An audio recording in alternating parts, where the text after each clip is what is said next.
Good morning, ladies and gentlemen. My name is Amyr Rocha Lima. I'm a partner at a firm called Holland, Hahn & Wills, and we're a financial planning and wealth management firm that specializes in retirement planning. Firstly, I'd like to thank Abraham for inviting me to speak here today. It really is an honor to be speaking to my peers about retirement planning, which is a topic that I'm so passionate about. You know, when Abraham invited me to speak here, my brief was to share with you how I implement retirement planning research in our practice and how this enables us to have more meaningful conversations with our clients. So my job here today is to do exactly that. It's going to take me about 20 minutes, and by the end of it, I'm going to leave you with a few things that you can implement in your business straight away. But first, allow me to take a little trip down memory lane. Because in preparation for this talk, I was just digging into some old emails and tweets to see when it was that I actually first met Abraham. Well, it turns out that we know each other since 2015, mate. And the reason why we reached out to each other was because I was looking for a tool that would help me demonstrate and stress test a dynamic withdrawal strategy I had created for my master's dissertation.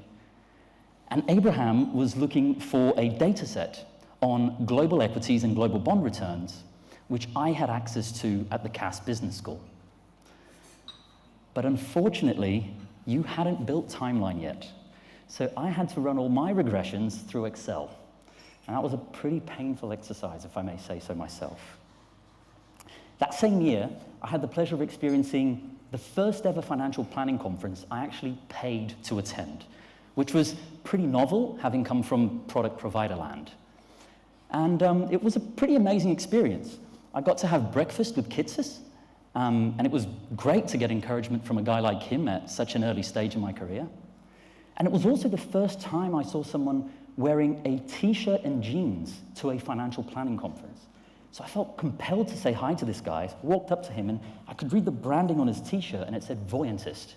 So Andy Hart, if you're here, hats tip to you for sort of influencing the attire of the day at financial planning conferences.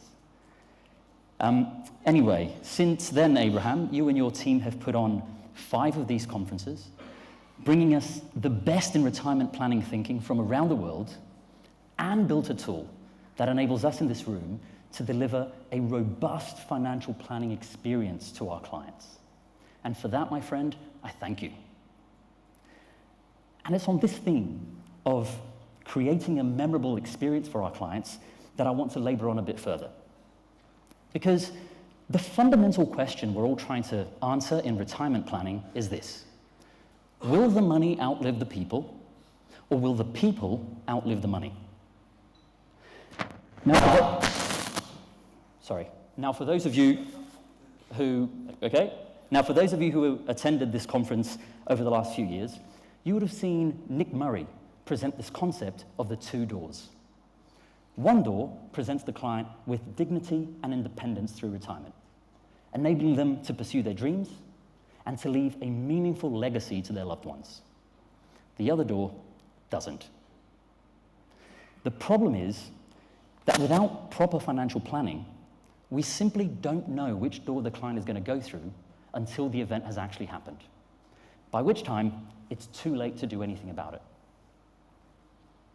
At the same time, the fundamental message we want to get across to our prospective clients about the financial planning service we offer goes something like this: Mr. and Mrs. Client, we know how to deal with retirees like you better than anybody else.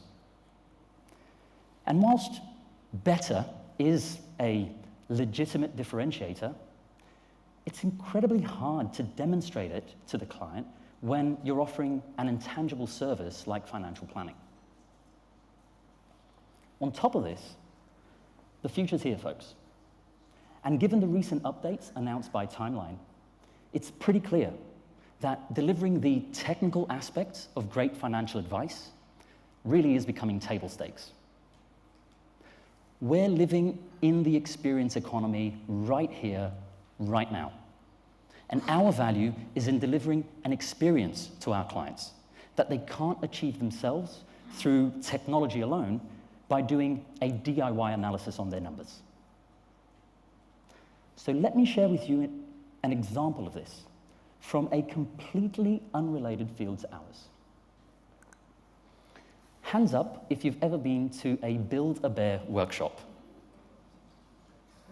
Okay, cool. So for those of you who aren't familiar with it, BuildABear is a teddy bear store. Now, teddy bears aren't exactly a high-value item.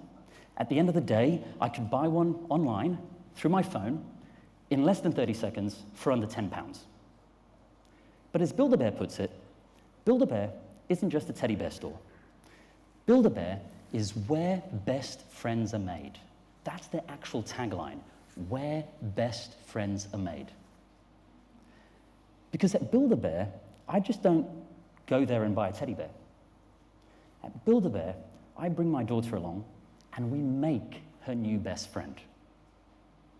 So she picks the fur, the clothing, the accessories, the eyes, the nose. We stuff the bear and we even place a little heart inside it. And BuildABear gets to turn what would have been a 30-second, £10 transaction into a 1 hour, £50 experience. So I want you to think for a moment, because this is where it matters to us. Think for a moment about the fundamental core of BuildABear's business model. Let's charge people 5 times as much for the teddy bear, but they need to make it themselves. Seriously, that's their business model. We'll charge consumers 5 times as much to get them to do all the work because of the experience you get in making the teddy bear yourself. So what would it look like if you merely doubled your planning fees? Take your fees today and double it. Then tell the client that that's what you're going to charge them for them to come into your office and build their financial plan themselves. How would you stage the financial planning experience if that's what you're going to tell the client and they were going to come in and build the plan partaking in your guided experience? Because, of course, I don't just rock up to BuildABear with a rack full of raw materials and try to throw it all together and make a bear, right? I mean, it would look like Frankenstein. BuildABear has a very guided experience about what you do along each step of the way so that you build the bear and it ultimately becomes the thing you want to be your best friend. So how could we create a build-a-plan experience for our clients that has as much of an impact on them as this experience had on my daughter? Well, let's give it a go. So I'm going to bring up this case study on the Timeline app. Some of you might have heard of this chap before. What we have here is a scenario where there's a guy who wants to withdraw £40,000 a year, adjusted for inflation, from a £1 million portfolio. Now, we've already agreed that we can't say with absolute certainty whether someone is going to run out of money in retirement or not. But we can also agree that there is extensive data on longevity and on asset class returns and inflation to at least inform us of their chances of success. So what are the chances of success for this plan? Well, by running it through the extensive historical data, you can see here that on the screen the results. A withdrawal of £40,000 a year, adjusted for inflation, from £1 million invested in a 50-50 global equity, global bond portfolio would have lasted a full 30-year period, 93% of the time. Do you believe it? So that's a 93% success rate. Do you believe it? I fully believe it, and I'll tell you why I believe it in a second. And before you think I'm doing any sort of investment wizardry in the background, you can see here that this case uses our in-house balanced portfolio, which is built in conjunction with our investment partners, Dimensional and Vanguard.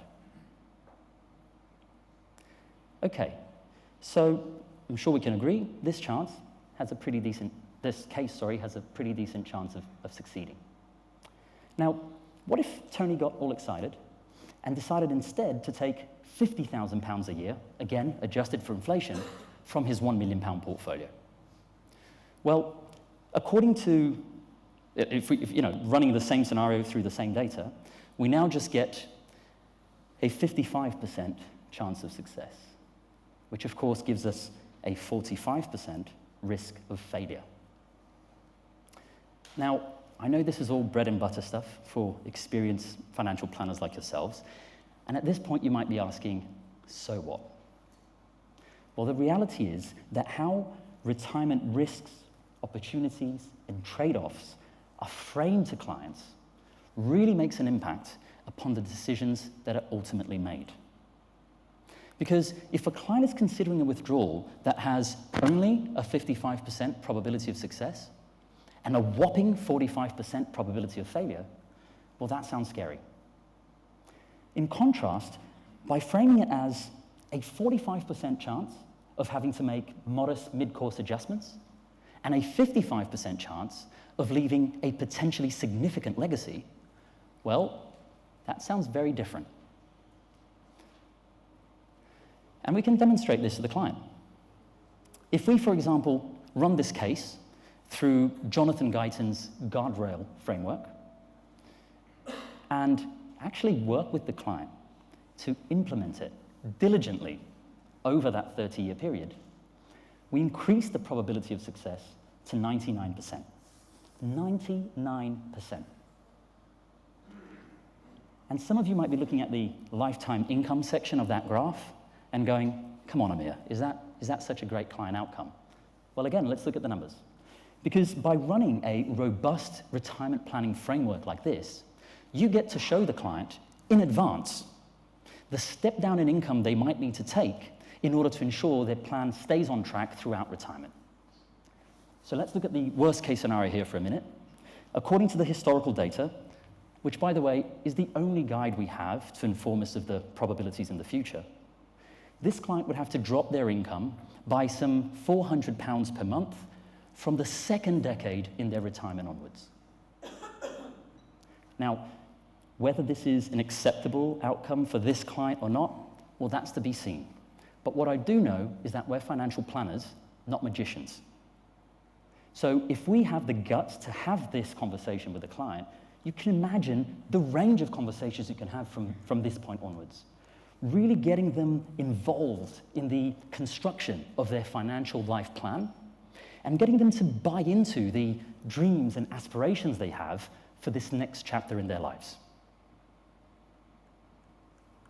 Okay, hold this thought, because we're going to come back to it, but let me just switch gears on you for a minute. I'm sure most of you in this room have heard of this book, Thinking Fast and Slow by Daniel Kahneman. I appreciate it comes up quite often in financial planning conferences. But what stood out to me was Kahneman's conclusion that our brains are especially good at thinking in terms of intensity and at translating things in different scales to one that's based on intensity. So let me pick out an example from the book which I think illustrates this brilliantly. Have a read of the statement on the screen.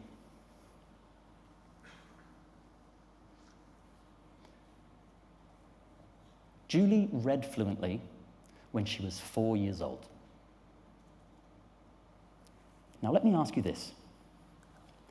How tall is a man who is as precocious, my apologies, how tall is a man who is as tall as Julie is precocious?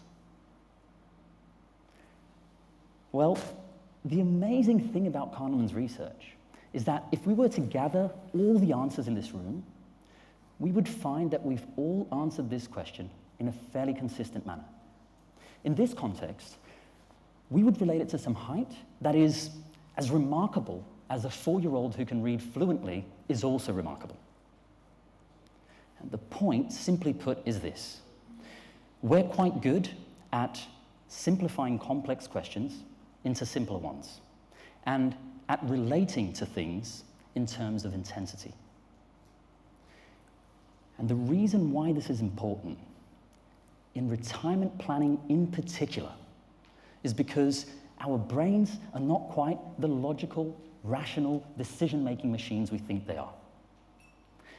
In practice, our brains have little framework to evaluate retirement probabilities. In the end, we don't really have a framework internally to judge whether a 93% success rate for a retirement plan is actually any better than a 55% success rate for a retirement plan. Instead, the research shows that our brains are probably substituting this for an easier question, such as, how intensely bad would I feel about running out of money in retirement? And given the ease with which our brains simplify complex questions, the brain can easily answer this question. Evaluating the intensity of negative feelings about the potential adverse outcome of actually running out of money in retirement, and converting that into a 1 to 100 scale. And this is where the problem lies, folks. And it's exactly this that sparks so many debates around risk profiling, capacity for loss, etc. Because it's pretty obvious that as retirement planning clients typically are quite adverse to the potential outcome of a retirement failure, left to their own devices, they're going to give you a higher required probability of success for their retirement plan, which might lead them to make pretty bad investment decisions, such as investing upfront into assets that look safe, but leave them exposed to, say, inflation risk over the long term, ultimately impeding them from being able to enjoy the lifestyle they worked so hard to achieve in the first place. All this means is that we should really continue to work on ways to evolve our analysis of probabilities, and also evolve the way in which we demonstrate this to the client. Not just giving them the outputs of our analysis, but also showing them the sensitivity to the inputs that we've used. So the client really gets to experience what it means to have to work longer, or what it means to be able to retire earlier, or to have to change their spending, or even what it means to be impacted by an unexpected market downturn. So I would argue that it's more than just semantics. How retirement probability results are framed really matters and can have a real-world impact on the decisions that our clients ultimately make. The good news is that our clients get to work with us. And by combining our empathy and humanity with technology, we can help them and guide them towards making better investment decisions, which ultimately lead to better financial outcomes. So, to sum it up, what are the lessons you can draw from my presentation today? Well, as I promised you at the beginning of this talk, here are 3 takeaways for you to think about. Number 1, speak your client's language and understand your client's needs. As a growing body of research shows, our brains are not quite the logical, rational, decision-making machines we think they are. Instead, our brains take shortcuts, such as substituting difficult questions for easier ones. So let's ensure we're not just giving our clients information, because sometimes they have to make some pretty difficult decisions based on very little information, or even too much information for that matter. Let's ensure we're also giving them the context behind that information too. 2, establish a robust retirement income investment process. For retirees who don't simply want to annuitize their wealth, determining how best to invest a retirement portfolio to generate retirement cash flows for potentially a 30-year period that need to keep up with inflation is a substantial challenge. So whether your investment methodology is more inclined towards active or passive, and whether it's more tilted towards generating dividends, or if you take more of a total return approach, in other words, whatever investment methodology you choose, you need to be able to answer a number of important questions about the actual mechanical process of generating retirement cash flows from your recommended investment portfolio. And 3, Stage your Build-A-Plan experience. I would suggest that the best approach may be to build the retirement plan with the client.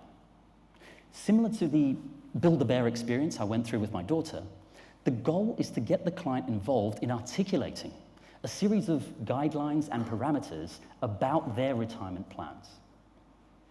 This clarifies upfront how you will react to life changes or unexpected market changes, and it determines upfront the steps you'll take to ensure the plan stays on track. As I said, Jonathan Guyton offers us a great framework on how to implement this. And I'm sure that amongst us in this room today, we can continue to develop this framework to really ensure our clients are able to enjoy the lifestyle they worked so hard to achieve for themselves and their families. A final note from me, if I may. Technology is all about empowering us as professional financial planners. After all, we need to work together as a community alongside our investment partners and our technology partners to give us the confidence to go out there and deliver our clients into a financial plan that will secure their dignity and their independence throughout their retirement. Thank you.